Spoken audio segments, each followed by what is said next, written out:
foi enviada para cada igreja. Louvado seja Deus. Para cada igreja, o Senhor escreveu uma carta. Às 7 igrejas da Ásia, nós podemos entender como que o Senhor deu para cada igreja um tipo de palavra. Aí nós fazemos uma análise de nossas vidas. Como é a minha vida?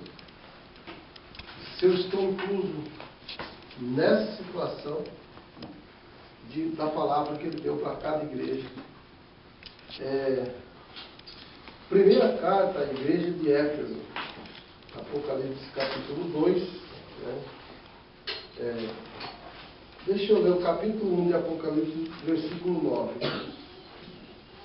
Fala assim: eu, João, que também sou vosso irmão, companheiro na aflição e no reino e paciência de Jesus Cristo, estava na ilha chamada Patmos por causa da palavra de Deus e pelo testemunho de Jesus Cristo. Olha, para começar, João estava isolado numa ilha, né? E ele fala aqui, ó: eu sou vosso irmão, companheiro na aflição, no reino e paciência de Jesus Cristo. Tem que ter paciência, né? Há quanto tempo nós escutamos falar que Jesus Cristo vai voltar, que Jesus Cristo está voltando? Daí muitas pessoas falam: olha, vai demorar um pouco, porque esse tempo que eu sei, até hoje não veio, ainda falta isso, falta aquilo, né? Mas o apóstolo João, ele falou que estava na ilha chamada Patmos por causa da palavra de Deus e pelo testemunho de Jesus Cristo. Por quê? Levaram ele para lá na intenção de dar um castigo para ele, né? Porque ele não queria renunciar a Jesus. Então levaram ele nessa ilha deserta, só que Jesus estava lá com ele. Amém? Amém. E fala que eu fui arrebatado em espírito no dia do Senhor, e eu vi atrás de mim uma grande voz, como de trombeta, que dizia: o que vê, escreve no livro e envia das 7 igrejas que estão na Ásia. Ou seja, quando nós pensamos que estamos isolados do povo, pode ver que o Senhor Jesus, Ele sempre tem um projeto com nós quando nós achamos que somos menosprezados pelas pessoas. Fala o Senhor que Ele, melhor dizendo, fala a palavra de Deus que João ouviu como uma voz de trombeta e falou para ele: o que você vê, escreve no livro e envia às igrejas. Amém? E quantas vezes nós temos a mesma direção do Senhor hoje? Ele falou: olha, a Éfeso, Esmirna, Pérgamo, Tiatira, Sardo, Filadélfia e Laodiceia. E virei-me para ver quem falava comigo, e virando-me vi 7 castiçal de ouro. Irmão, isso é um privilégio maravilhoso, né? Pensou, o Senhor vem, Ele vem, mas primeiro os anjos vêm e preparam todo o ambiente, né? Como nós aqui estamos, né? As cadeiras, as cortinas, tudo agitado para que recebamos o Senhor. E no meio dos 7 castiçais, um semelhante ao Filho do Homem, vestido aos pés de um vestido comprido, cingido pelos peitos com cinto de ouro. Sua cabeça e cabelos eram branco como a lã branca, como a neve, os seus olhos como chama de fogo, seus pés semelhante a latão reluzente, como se tivessem sido refinados numa fornalha, e sua voz foi uma voz de muitas águas. É um barulho bonito, né? É um barulho maravilhoso a fala do nosso Senhor. É por isso, irmãos, que quando Jesus vem falar com nós, sempre há alguma coisa que vem como tipo uma peleja, né? Parece que vem um barulhão primeiro. Vem uma peleja grande, você pensa, não vai passar. Eu já imagino que nós temos que se colocar na presença de Deus, porque ali vai ter a voz de Deus. Que a palavra fala que Deus fala através do redemoinho, né? Ele fala através dos ventos e através do silêncio. Então nós temos que entender qual a forma que Deus vai falar com nós. E diz aqui: e ele tinha na sua destra 7 estrelas, e da sua boca saía uma aguda espada de 2 fios, que é a palavra dele. Por que ela é como uma espada de 2 fios? Que ela tem Velho e Novo Testamento. Então ela é como uma espada de 2 fios, ou seja, como um punhal. O punhal corta dos 2 lados. Então aonde ele entrar, ele vai cortar tanto para lá como para cá. E a palavra é assim, né? Quando ela entra em nós, rasga tudo. Tem vezes que dá vontade de mandar um pregador parar de falar. Né? Mas esse cara está sabendo minha vida, esse cara está falando o que acontece comigo. Mas não. Deus é que dá essa palavra para nós. E o seu rosto era como um sol, quando na sua força resplandece aquele solzão do meio-dia, né? Que chega a treme. E eu, quando vi, caí aos seus pés como morto. Então, olha só. Bom, vamos à primeira carta. Carta às 7 igrejas da Ásia, a primeira carta à igreja de Éfeso. Capítulo 2.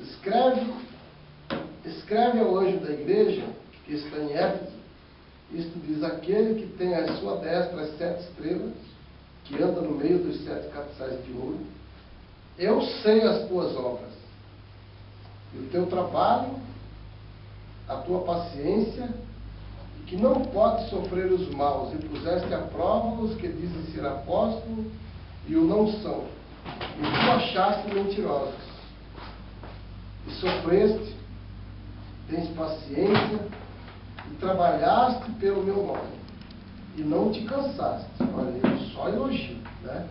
Só elogio para o anjo da igreja, ou seja, para o pastor daquela igreja. E não te cansaste.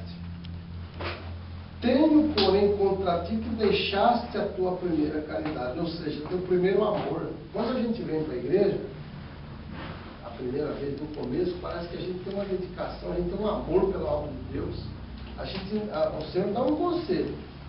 O Senhor falando para aquele pastor daquela igreja: olha, tua paciência, teu trabalho, e você não cansava.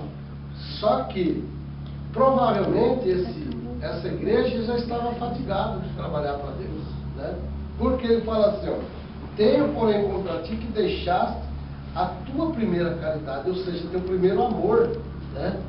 O amor que a gente dedicava antes na obra de Deus, o amor que nós temos hoje para a casa de Deus, para com as obras, para com as almas, para com o tempo, para com aquilo que discerne as coisas do nosso Deus. Aí no 5 ele dá um conselho: lembra-te de onde caíste, te arrepende e pratica as primeiras obras. Alguma coisa surgiu na nossa vida para a gente parar de fazer aquilo. Então ele fala: mas lembra de onde você caiu? O que aconteceu com você para você deixar esse seu primeiro amor? Às vezes a gente fala: o pastor nunca me ajudou, ou a igreja não queria nada, ou isso, aquilo. Não. O Senhor pede para nós: lembra de onde caíste, arrepende-te e pratica as primeiras obras. Né? Porque ele fala: quando não, brevemente a ti virei, e tirarei do seu lugar o teu castiçal, se não te arrepender. Imagina Deus tirar a nossa bênção da nossa vida. Ou seja, Deus tirar a nossa vida e falar: chega, começa no juízo final, mas é certo.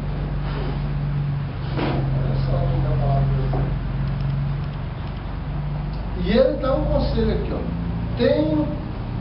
tens porém isso, que aborreces as obras dos nicolaítas, as quais eu também aborreço. Os nicolaítas eram um povo que fazia obras diferentes. Que tem ouvido, quem tem ouvidos, ouça o que o Espírito diz às igrejas. Olha só a promessa: ó. Ao que vencer, dar-lhe-ei a comer da árvore da vida. Amém? Amém. Que está no meio do paraíso de Deus. Mas para quem vencer. Não é para quem ficar É para quem vencer, para quem guardar a paciência do nosso Deus. É para quem vencer, quem for herói, firme e vencer. Ele fala, ó, dar-lhe a comer da árvore da vida que está no meio do paraíso de Deus. Que era aquilo que ele falou, Adão, você tem direito de comer de primeiro, mas está no meio.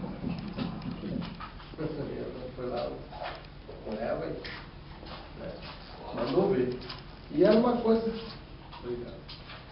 E era uma coisa que Deus não queria. Não. Mas vai chegar esse tempo que ele vai liberar esse conhecimento para todo mundo. Segunda carta à igreja de Esmirna. E ao anjo da igreja que está em Esmirna escreve: isto diz o primeiro e o último que foi morto e reviveu. Eu sei as tuas obras, tribulação, pobreza, mas você é rico. Mas tu és rico. E a blasfêmia do que se dizem judeus e não são, mas são da sinagoga de Satanás. Irmãos, essa palavra até hoje ela vive no nosso meio. Olha só. Eu sei tuas obras, ou seja, aquilo que a gente faz, né? A tribulação que a gente passa, a pobreza, né? Às vezes o pessoal olha no sentido financeiro e fala, ele não tem nenhum ficar morto. Mas tu és rico, olha só que a palavra diz. Por quê? Por causa da blasfêmia dos que se dizem judeus, ou seja, daqueles que se dizem crentes. Porque tem muitas pessoas evangélicas que às vezes têm uma vida financeira bem alta. Né? Uma vez nós congregávamos numa igreja ali. Era só um salão, não tinha parede, não tinha nada feito de permite. E eu, tranquilo, porque eu convidei uma parente minha para ir lá, vamos lá na igreja. Não, vamos. Ela veio de Curitiba, né? E vamos. Quando já. Aqui, não vou ficar nessa pobreza aqui. Foi embora para a Assembleia de Deus. Foi cultuado, não quis ficar, foi muito pobre esse dia. Fazer o quê, né? Então, e a blasfêmia dos que dizem judeus. Eu estava falando com um grupo jovem lá agora, esses dias, numa reunião que eu estava com eles, sobre isso. Quando vai uma pessoa lá cantar que não tem aquele tom de voz que quem canta tem, a gurizada estava rindo. Né? Então as irmãs reclamando deles. Né? Então a irmã já falou assim, eles vinham aqui perder o tempo. Eu estava dizendo para eles, não ri não, porque vocês um dia vão chegar na nossa idade. Vão ser velhos também, não vão saber cantar e vocês vão... Né? E outra coisa, o que a gente oferta para Deus, não é para vocês aplaudir, não, é para Deus. Né? Até falaram assim, eu faço isso para ajudar o senhor, pastor. Ninguém vai me ajudar. Ninguém me ajuda, eu não. Ajuda não. Ajuda a si próprio, porque o que você fizer é pedra na sua coroa. Amém? Então olha só. Se dizem judeus, mas não é. Olha da onde que pertencem. Mas são da sinagoga de Satanás. O que é a sinagoga? Era um amontoado, era vamos supor, um distrito, um povo que trabalhava só naquela área. Né? Mas era de quem? Pertencia ao adversário. No nosso meio não é difícil hoje não. Né? Pessoas que às vezes desfaz da gente. Inclusive tem muitas igrejas que acham que por a gente não ter um bom estudo, não ter teologia, acha que você não pode pregar a palavra de Deus. Né? Só que o importante é como o Paulo diz à igreja de Coríntios, eu não vou a vocês com palavras, sublimidade de palavras, ou isso ou aquilo, mas eu vou com o poder de Deus, e graças a Deus o Senhor tem respondido aquilo que a gente tem buscado. Amém? Amém. Se a bênção não vem, não é porque Deus falhou com nós. A bênção não chegou, é porque alguma coisa nós fizemos de errado para ela não chegar, não acontecer. Amém, irmãos? E diz assim, Amém. nada temas das coisas que hás de padecer. Eis que o diabo lançará alguns de vós na prisão, para que sejais tentados. Olha só, que prisão é essa? Parece que nós temos, por exemplo, o Senhor Jesus Cristo advertiu a nós que os nossos inimigos seriam da nossa família. Parece que se Jesus não tivesse falado isso, era difícil da gente acreditar. Mas tem gente da nossa família que persegue nós. É ou não é? Por isso que ele fala, ele lançará alguns de vós na prisão. Como? Alguém parece que vai ficar fechado com nós, para só ver nós para atacar. Tem tanta gente nesse mundo, para a pessoa atacar, não, ele escolhe você. E fica ali, grudado, né? Igual um carrapato. Parece que vem rir para todo mundo, mas quando te vê, não, você não. Quer te atacar. Mas olha só, para que sejas tentado, e tereis uma tribulação de 10 dias, fala. Ser fiel, quer dizer, você pega aí, dentro de um ano, quantos dias tem? Sabe por que o Senhor falou, tem uma tribulação de 10 dias? Porque quando a gente é tentado, a gente quer ver qualquer coisa, menos aquela pessoa. Você quer cortar a amizade, você quer arrebentar tudo. Não, some da minha frente. Né? Mas aí aquilo vai passar. Quando passa, você fala assim, por que eu fiz isso, Jesus? Às vezes a gente já deu uma palavra para uma pessoa, a gente já atacou alguém, depois a gente arrependa, por que eu fiz isso? Por que eu respondi daquele jeito? Por que eu agi desse jeito? A gente pede perdão para Jesus, a gente pede perdão para a pessoa, a gente quer fazer vários tipos de concertos, né? Se possível, for até que ela não pede a pessoa como Jesus fez. Mas o Senhor fala aqui, ó, ser fiel até a morte, dar-te-ei a coroa da vida. E mais uma vez ele fala, quem tem ouvidos, ouça o que o Espírito diz às igrejas. O que vencer não receberá o dano da segunda morte, que é ser lançado, né, no lago de fogo junto com o nosso adversário. Amém, irmãos? Amém. Amém. Essa é a segunda carta para a igreja de Éfeso. Deus deu uma palavra, né? Que a pessoa fez um monte de obra, depois cansou, depois estacionou. Não ajudava ninguém me ajuda. Essa é a segunda carta para a igreja de Esmirna. Mas o que o Senhor falou? O Senhor falou a respeito da tribulação, da blasfêmia que falam de nós, da perseguição que tem, né? E fala que, além disso, ainda vai ser lançado nós da prisão para ser tentado. Né? Ter a tribulação, ele fala, mas olha, seja fiel até a morte, até o seu último dia de vida. Né? Deus não fez uma promessa para eles aqui, que vai tirar eles daquela tribulação. Fez? Não, não fez não. Vai ter no dia em que ele der o que vencer. Não receberá o dano da segunda morte, porque quem vencer vai para o céu. Tem gente que vai batalhar até o fim da vida, aqui na terra. Não vai passar essa peleja, não. Para a igreja de Éfeso já foi diferente. Né? Mas, o Senhor cobrando. Às vezes a pessoa aborrece uma coisa que é do mundo, mas deixou a obra de Deus, o primeiro amor. Por isso que fala a primeira caridade. Vamos ver a terceira carta, a igreja de Pérgamo. E ao anjo da igreja que está em Pérgamo escreve, diz aquele que tem a espada aguda de 2 fios, né, Deus, eu sei as tuas obras, e onde habita, que é onde está o trono de Satanás. Ó, tem gente, quando abriram do estrada, irmãos, os pastores tiveram, boa parte dos pastores que falou, que chegou ali, mostrou aonde que ficava entronizado ele. Cada lugar, irmãos, deixa eu falar para os irmãos, cada lugar tem um local específico que ele introniza. Amém? Ou seja, ele faz aquilo. Vamos fazer uma comparação. Digamos que ele escolheu ali perto do mangueiro. É o que eu já ouvi falar aqui.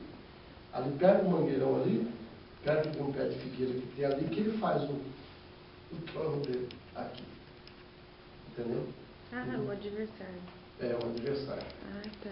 Entendeu? Ele, no ar, ali ele levanta tipo uma coluna, lá no ar ele faz para ele ficar lá sentadão, faceiro.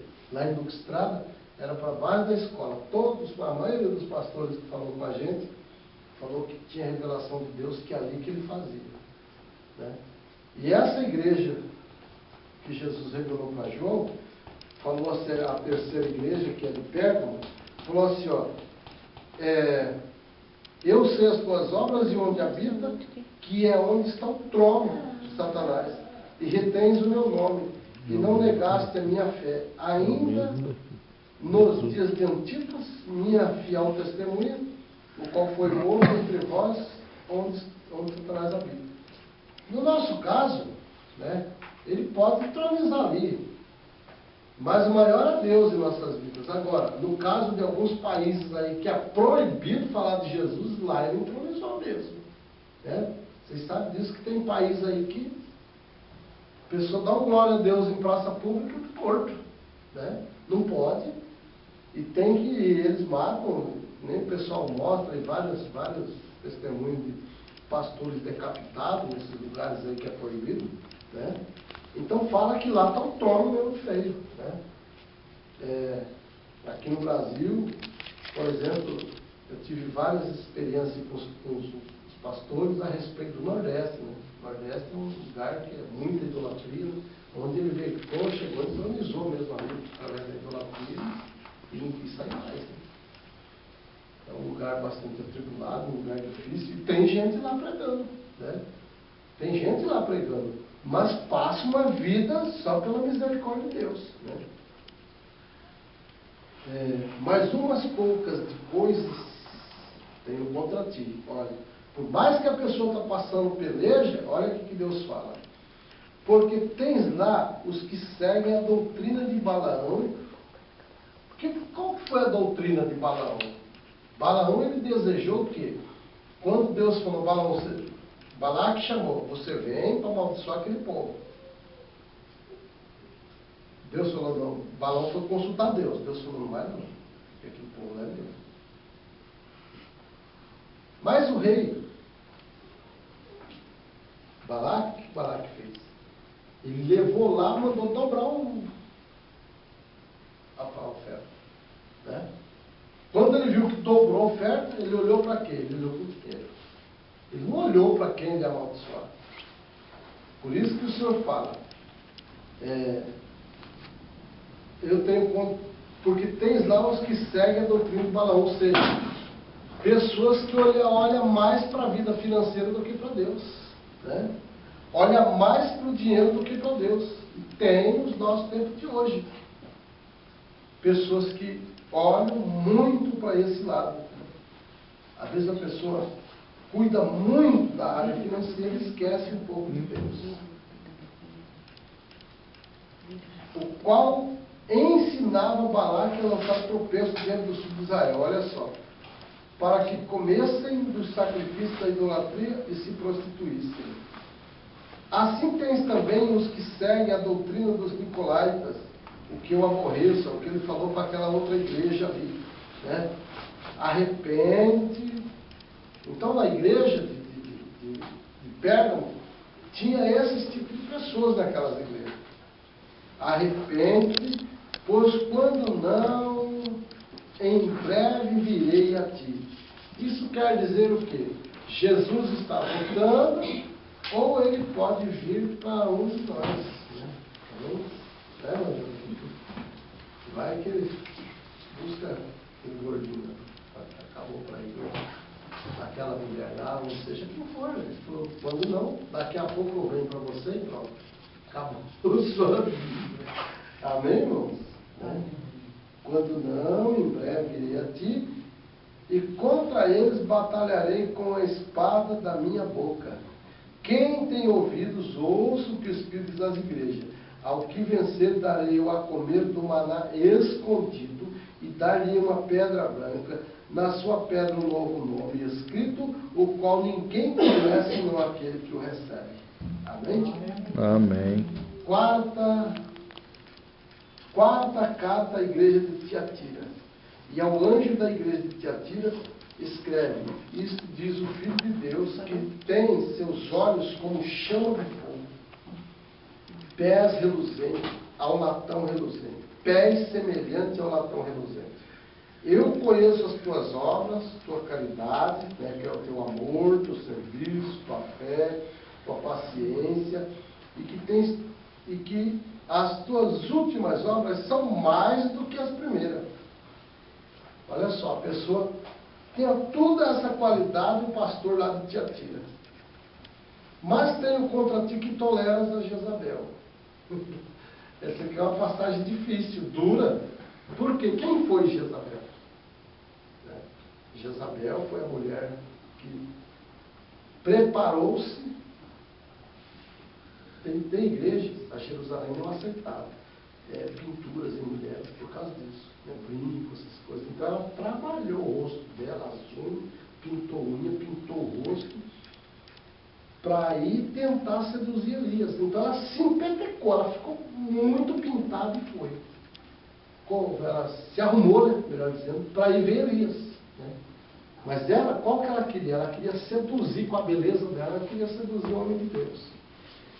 Por isso que Deus falou aqui, ó, eu tenho contra ti.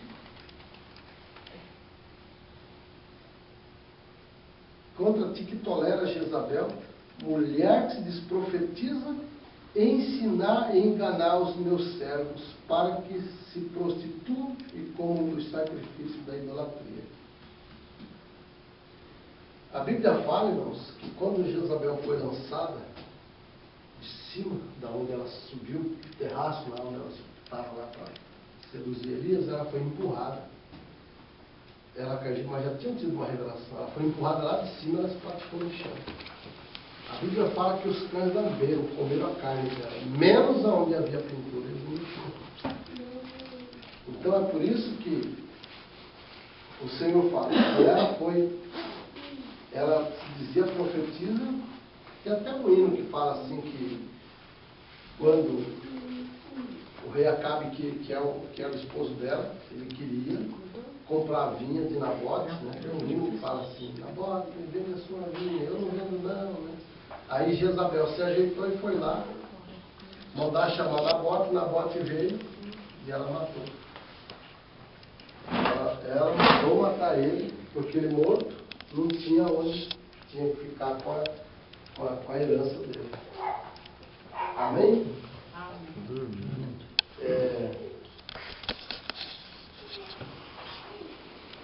21. Teve tempo para que se arrependesse da sua prostituição e não se arrependeu. Tem pessoas que Deus dá um largo tempo, né? Para se arrepender, pessoas que às vezes estão na igreja, mas estão se prostituindo com alguma coisa. Olha, eis que a porei numa cama, e sobre os que adulteram com ela virá grande tribulação, se não arrependerem das suas obras.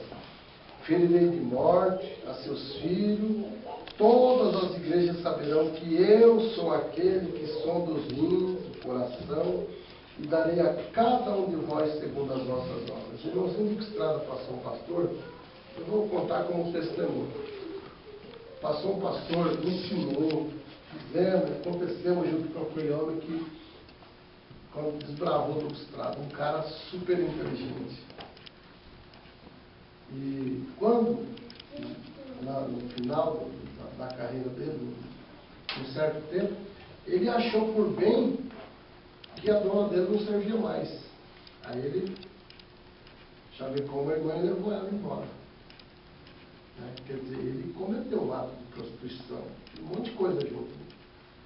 Só que aí lá aconteceu essa palavra aqui, ó. Porém numa cama, né? Hoje ele está numa cama. Né? Hoje não, faz tempo, né?